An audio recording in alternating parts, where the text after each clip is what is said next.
This is the new Jet Black unit available from Rock US. Jimmy's gonna walk us through it. So we're gonna drop in a dip tank and let this sit for about 45 seconds. It's gonna soften your emulsion. You're not gonna see it dropping off. I don't want this to drop off in my tank. If you look at this, we're trying to get it to where it's starting to break it down. When I touch this, it's gonna trigger the unit to start.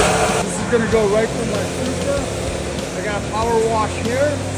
That's gonna strip off all the emulsion and ink. This is 701 in this bay. It will spray 701 on the screen and then transport it to another power wash station and then out. As your screen approaches this sensor, if you're not maintaining your loop, your screen would hit this. It would power down the unit until you remove the screen. After you remove the screen, it just picks up right where it left off. But the idea is to continuously work in a loop with this. Reloading a couple, come to the end, back and forth.